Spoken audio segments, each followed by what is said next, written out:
గట్టిగా మీ నిర్వాహకంతోనే జీతాలకు అప్పు తేవాల్సిన పరిస్థితి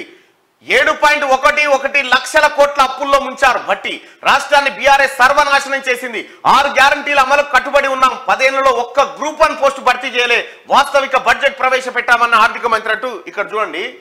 ఇవాళ తెలంగాణ రాష్ట్రంలో రేవంత్ రెడ్డి గారు కూడా మీరు కూడా అప్పే చేస్తున్నారు అంటే ఓ సన్నాసి గత పాలకులు ఎవరైతే కేసీఆర్ ఉన్నాడో ఆ కేసీఆర్ చేసిన పెంటను అడగాలంటే ఇవాళ ఈ పూట కొనుక రాకపోతే సొంటే పరిస్థితి అప్పు తెచ్చుకోకపోతే గాడికి తెచ్చిరు కథ మన తాన మిగులు పైసలు ఉన్న రాష్ట్రాన్ని 7 లక్షల కోట్ల అప్పులకు తీసుకుపోయిండు కేసీఆర్ తీసుకుపోయి ఇట్లా ఇండ్ల గోల్మాల్ అండ్ల గోల్మాల్ అండ్ల గోల్మాల్ ఇండ్ల చూడు గోల్మాల్ అసలు కేసీఆరే గోల్మాల్ మనిషి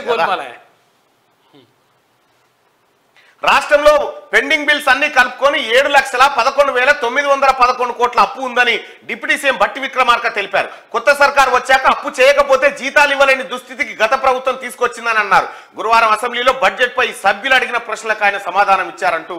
కేసీఆర్ చేసినటువంటి పెంట ఇలా ఏ కాన పైసలు లేకుండా పోయింది రాష్ట్రం నడవాలంటే ఆడనో ఇన్నో షే బదలు తీసుకురావాల్సిందే గా పరిస్థితి తెచ్చాడు మళ్ళీ నేను అద్దం లెక్క చేసిన సందమామని చేసిన తల్లి దొరికితే మట్లే కుడిసి మర్త పెట్టి